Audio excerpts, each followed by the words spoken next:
Thank you for joining Wars of the Roses as we continue with Part 40, The Mafia, Book 9, Antisocial Societies from Secret Societies of All Ages, Volume 1 by Charles William Heckethorn. 6. The Mafia. 327. The Mafia's Code of Honor. This is a Sicilian society which may be briefly described as another Camorra, its aim and practices being similar to those of the Neapolitan association, with a strong admixture of brigandage and bloodthirstiness. The society has a regular code of laws called the Omerta, according to which every member must himself avenge any wrong done to him, for not justice but the living must avenge the dead. Hence the laws of the vendetta. No member is to give evidence in any court of law against a criminal, but must, on the contrary, conceal and protect him. Candidates are admitted after a trial by duel. The members are divided into such as are merely under the protection of the Mafia, and such as are active members, and share in the profits derived from smuggling and blackmail levied on landowners and farmers. No one guilty of, in the Mafia's opinion, disgraceful conduct such as giving evidence in a court of law, or information to the police, picking pockets, or being a coward, is ever admitted a member, who call themselves Giovanni d'Onore, honorable youths. They have their secret signs, passwords, and other means of recognition, which they have hitherto managed to keep from the knowledge of the outer world. Like the Camorra, the Mafia is represented in all classes of society. It lounges abroad in silk hat, black coat, and kid gloves. It skulks in dens haunted by the forger, bully, or pimp. Generally, when a murderer or burglar is arrested, the governor of the prison gets a hint that the culprit is a mafios, and forthwith he is treated with consideration. The judge on the bench receives a document in open court, and the prisoner somehow has to be discharged for want of evidence. Juries, as a rule, refuse to convict. When in 1885 doings of the Mafia were discussed in the Italian Parliament, proofs were adduced that the society was represented in the antechamber of the Procurator General of Palermo. Nay, the very commandant of the royal troops, holding the king's commission to stamp out the sect, was directly accused in the Italian chamber of acting in collusion with the Mafia, if indeed he was not a mafios himself. The stormy discussions which followed led to no result, and the Mafia was left to pursue its course in unhappy Sicily. 328. Origin of the Mafia. The origin of the Mafia must be sought for in the former political conditions of the island. Since the middle of the last century, when Sicily was united with Naples and with it formed the Kingdom of the Two Sicilies, the island was under the government, or rather misgovernment, of viceroys. The few years of the First Republic and First Empire of France alone formed an exceptional period, during which the court of Naples, expelled by Napoleon, took refuge in Sicily, where it was protected by England, which sent an army under Lord Bentinck and a fleet under Nelson to ward off the French from the island. There existed at that time in Sicily a numerous class of armed vassals, dependents, and retainers in the service of the feudal nobility, clergy, and large landowners. The King of Naples, having upon the advice, or rather compulsion, of England, granted the Sicilians a constitution, this measure involved the abolition of all feudal rights.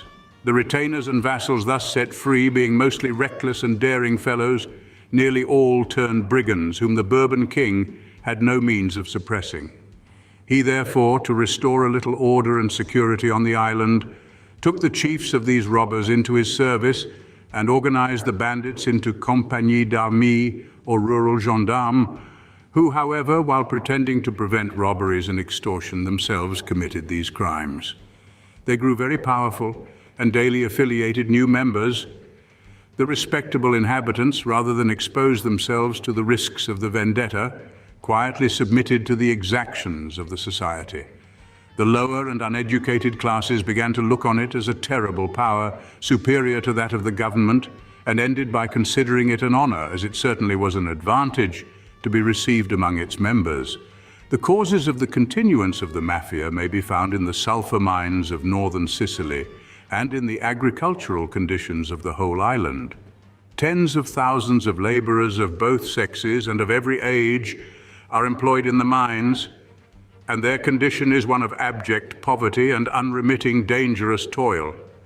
In the agricultural districts, the peasantry are ground down by the middlemen, who rent the estates of the great landowners from these latter and underlet them in small portions and at exorbitant rates to the peasants who, unable to live on the produce, are driven into crime.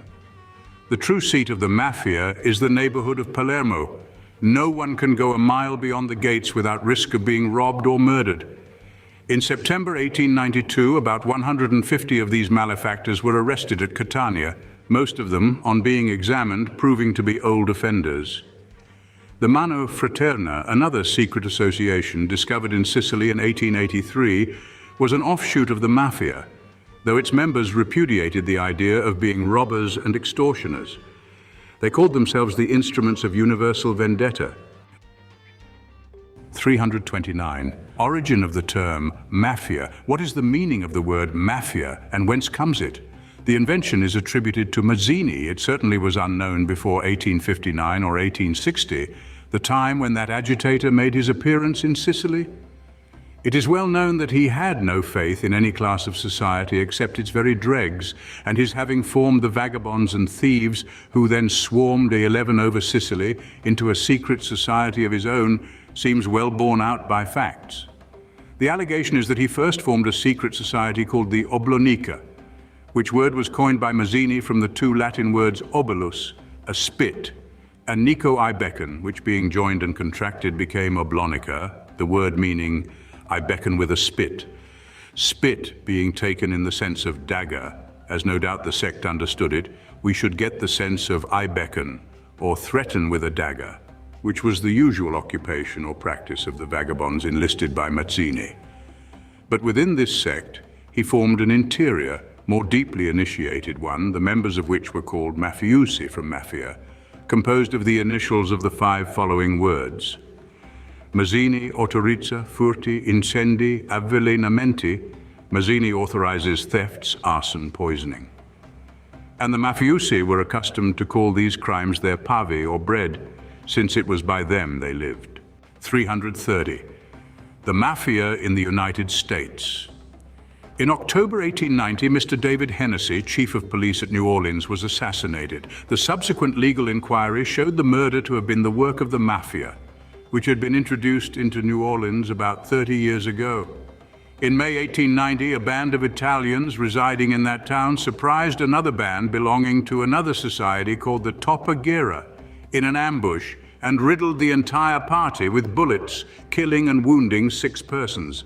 The authorities thereupon determined to take extreme measures to end the vendetta, which had already resulted in more than 40 murders among Italians and Sicilians in New Orleans. 6 persons were arrested and tried, but during the trial all the witnesses were assassinated.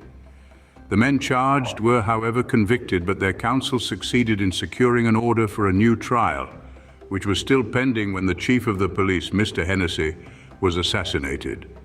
He had thoroughly investigated the doings of the opposing societies and was in possession of information which it was thought must lead to the conviction of the European cutthroats. He had received frequent warnings to beware of assassins and had for some time traveled with an escort night and day. Nothing happened, however. He, on Sunday, dismissed his guard, believing it to be no longer necessary. On the following Wednesday, at midnight, he left the police headquarters for his home. It was raining and very dark, but as he had not far to go, Mr. Hennessy determined to walk. As he turned the corner of Basin and Giraud streets, where an electric light threw down its strong rays upon him, a volley of bullets was fired at him from a passage a few feet away. Though severely wounded, Mr. Hennessy turned, drew his pistol, and emptied it in the direction of the dark entrance of the alley. Altogether, fully 20 shots were exchanged. A policeman who was standing on the opposite corner ran to assist his chief and was shot in the head. Mr. Hennessy, having exhausted the contents of his revolver, fell to the ground from loss of blood. And as he did so, 4 of his assassins sprang from the alley and ran down the street, while 4 others emerged a moment later and went off in the opposite direction. In their flight, the murderers dropped 3 guns. They were muskets, sawn off behind the trigger and with the butts hinged on so that the guns could fold into the pocket. These are used only by Italian and Sicilian desperados. 11 Sicilians were arrested on suspicion, and from the confession of one of them it appeared that the murder of Mr. Hennessy was determined on at a secret meeting held on the Saturday preceding the day of the assassination.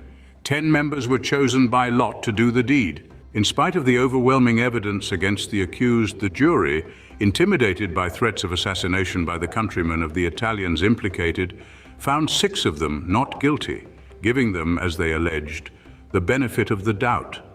A fresh charge, however, was preferred against those whom the jury had acquitted, and they were sent back to the county jail. But early on March 14, 1891, a large crowd collected at the clay statue and was harangued by a citizen named Parkinson on the case of the Italians charged with the assassination of Mr. Hennessy. He denounced the finding of the jury, and under his leadership about 2,000 persons, armed with guns and revolvers, stormed the county jail, where the accused, 19 in all, were still confined. The mob dragged the prisoners from their cells and hanged or shot 11 of them.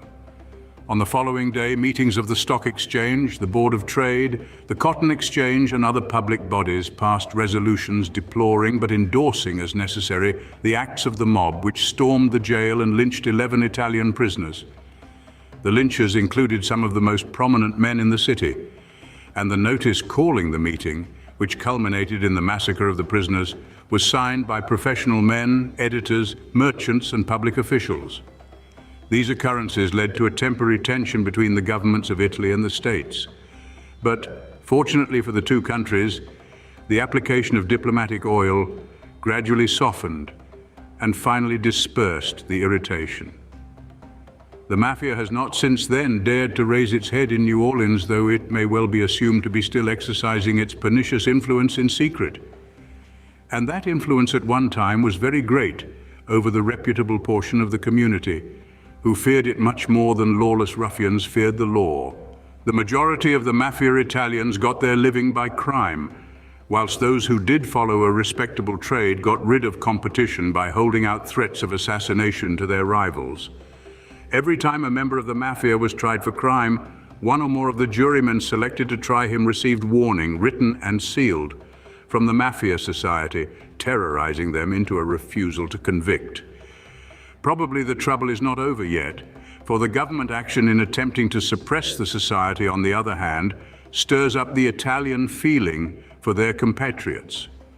And many Italians who never contributed before nor sympathized with the objects of the Mafia now subscribe freely. Thank you for watching, and please don't forget to share, like, subscribe, and comment. And if you can, please consider donating to Wars of the Roses. Links to PayPal and Patreon are in the description. Thank you so very much.